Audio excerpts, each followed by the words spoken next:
ईशावास्यमिदं सर्वं यत्किञ्च जगत्यां जगत् तेन त्यक्तेन भुञ्जीथा मा गृध् कस्य स्वेदनम्। ओम शांति शांति शांति। सबको सादर सप्रेम नमस्ते जी। हमारी चर्चा इस ईशोपनिषद के पहले मंत्र पर चल रही है और ये हमारी चर्चा का इस मंत्र के विषय में दूसरा भाग है। पिछली चर्चा में हम बात कर रहे थे कि ईश्वर का क्या आदेश है कि हम अपने कर्तव्यों का पालन करें, लेकिन उन कर्तव्यों के पालन करते हुए we should not be attached with those deeds। उन वस्तुओं से, उन संपर्क में आने वाले व्यक्तियों से, बच्चों से अटैचमेंट न हो। अटैचमेंट राग का कारण बनती है और उससे दुख पैदा होते हैं। जैसे एक व्यक्ति माता पिता, एक व्यक्ति के बच्चे के माता पिता ये विचार करके बच्चे की परवरिश करते हैं कि भविष्य में जब हम वृद्ध हो जाएंगे तो ये बच्चे हमारा सहारा बनेंगे।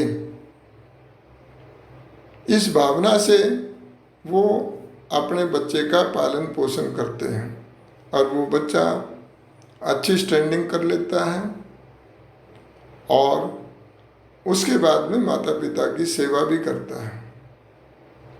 एक वो माता पिता जो अपने कर्तव्य पालन की दृष्टि से बच्चे की परवरिश करते हैं और विचार करते हैं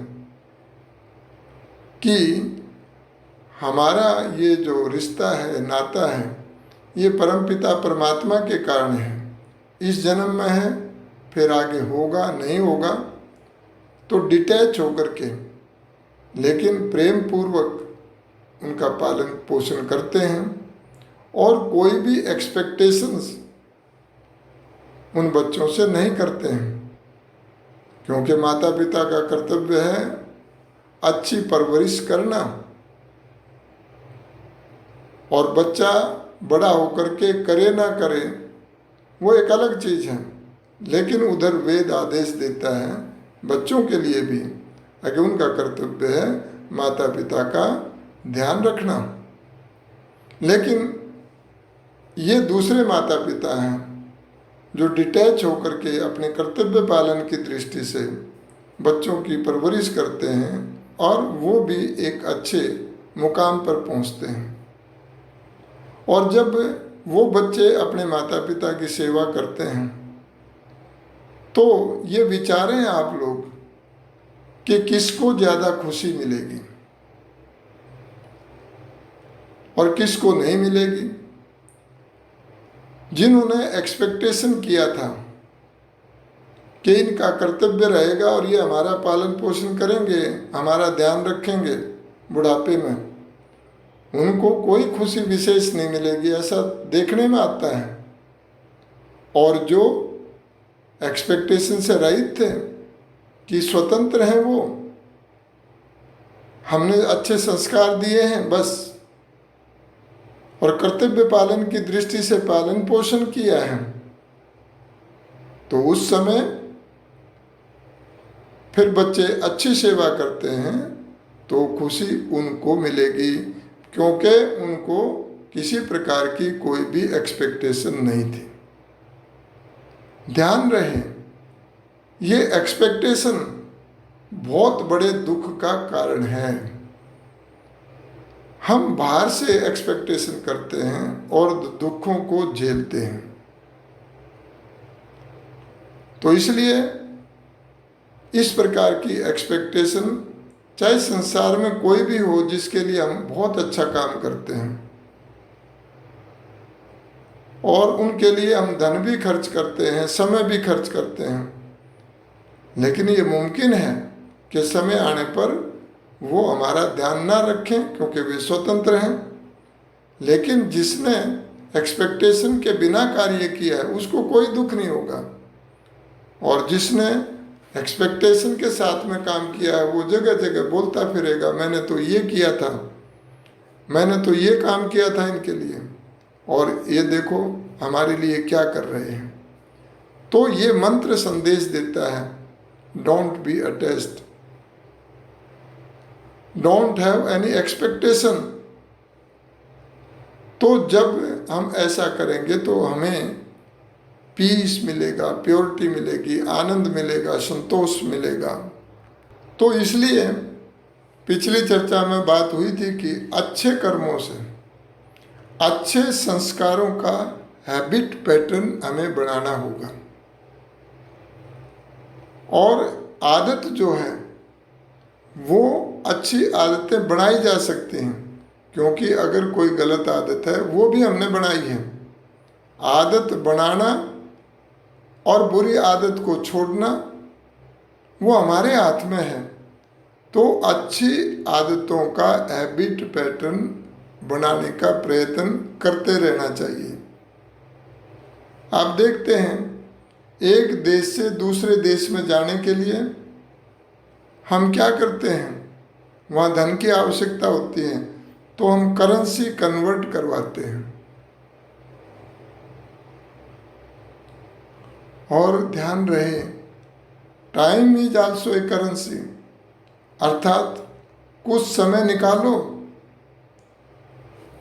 जिससे अच्छा हैबिट पैटर्न हम बना पाएं, और ये बनाने के बाद वो जो हमारे संस्कारों का विकास होगा वो हमारी अगली यात्रा की करेंसी होगी जो मृत्यु के बाद में होती है। वो बैंक, जैसे बैंक में डिपॉजिट हो जाता है ना, और उसको हम कभी भी किसी भी देश में निकलवा लें, इसी प्रकार से हमने जो करेंसी यहाँ पर अच्छे हैबिट पैटर्न की, अच्छे संस्कारों की एकत्रित की है, वो जो करेंसी है वो हमें अगले जन्म में निश्चित रूप से मिलेगी। संसार में जितना ज़्यादा मटेरियलिस्टिक चीज़ों में हम बढ़ते जाएंगे, ध्यान रहे उतनी ही परेशानी भी तो बढ़ती जाएगी।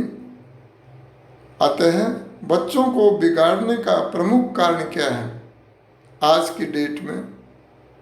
सीमा से अधिक धन उन पर खर्च करना, सीमा से अधिक फैसिलिटीज को देना।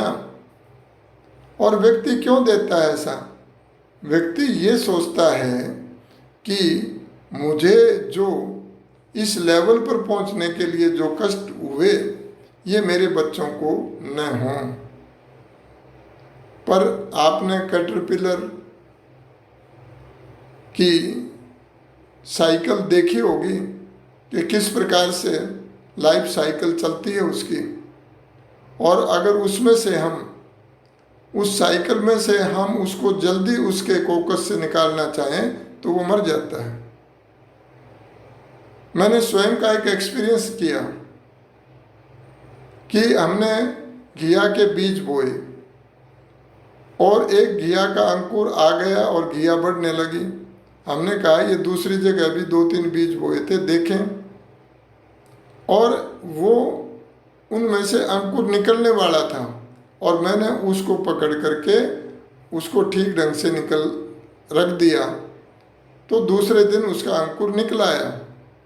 लेकिन वो एक घिया तो अभी बहुत बड़ी हो गई और फूल आने लगे, अब घिया लगने लग जाएंगी, और दूसरा अभी 2 पत्ते आकर के सिमट गया, क्योंकि उसकी सहायता की गई है, उसको संघर्ष नहीं करने दिया गया।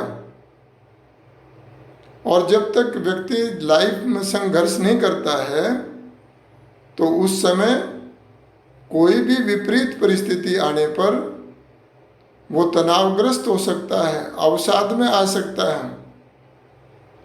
और इसलिए वेद की शिक्षाओं की आवश्यकता पड़ती है। ईश्वर की कुछ आज्ञाएं हैं, उनका पालन करना पड़ता है। और जब हम ऐसा करेंगे तो निश्चित हम आगे बढ़ेंगे। तो इसलिए हमने अमीर और गरीब की परिभाषा भी बदल दी है। अमीर कौन है? जो अपनी आमदनी से कम खर्च करता है वो अमीर है। इच्छाएं कम, खुशी ज़्यादा। और जो हमारा एसेंशियल लेवल है उसको जरूर मेंटेन करना चाहिए, इसमें कोई शक नहीं है। अतः बच्चों को हम इंटेलेक्चुअली मैच्योर बनाएं, इमोशनली बैलेंस्ड बनाएं एंड प्रोफेशनली अच्छी स्टैंडिंग दें। ये तो हमारा कर्तव्य है। जब हमारी आंख बंद होंगी तो क्या खास आपके साथ जाएगा? क्या खास हमारे साथ जाएगा? केवल जाएंगे संस्कार, positive attitude, good qualities like patience, emotional balancing and controlling and focusing of mind. Hence use the time smartly because time is also currency. हम जीवन में अपने महापुरुषों को देखें।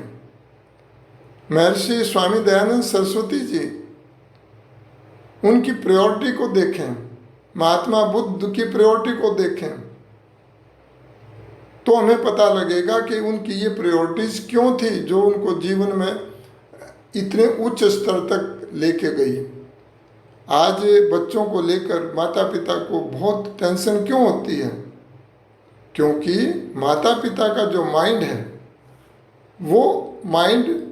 वो फल पर जाता है कि व्हाट ही और शी विल गेट। वो फल पर जाते ही स्ट्रेस हो जाता है, स्ट्रेस में आ जाएगा।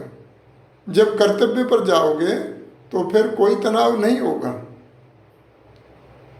So don't miss present. आप बाहर कल क्या फल मिलेगा इसकी चिंता है और उस चिंता में आप अपने वर्तमान को खो रहे हैं। So don't miss present. पुरुषार्थ करते हुए सोचें कि यह किसका है। पुरुषार्थ के बाद में भी किसने ये शरीर दिया था, किसके कारण से मैं अपनी बुद्धि का प्रयोग करके इस धन का उपार्जन कर रहा हूँ। जब गहराई से इन बातों पर विचार करेंगे तो पता लगेगा कि ये सब ईश्वर का है।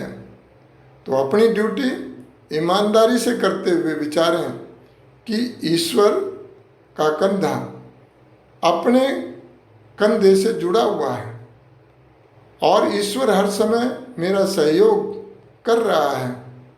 इस प्रकार गृहस्थ से भी पॉजिटिव एटीट्यूड बना करके ईश्वर के गुणों को धारण करके पेशेंस और इमोशनल बैलेंसिंग को प्राप्त करके हम नितांत दुखों से छूट सकते हैं और मुक्ति की तरफ अग्रसर हो सकते हैं। आओ मिलकर के इस दिशा में हम अपने कदम रखें। आपने मुझे ध्यान से सुना। आप सबका बहुत बहुत धन्यवाद। सबको सादर सप्रेम नमस्ते जी।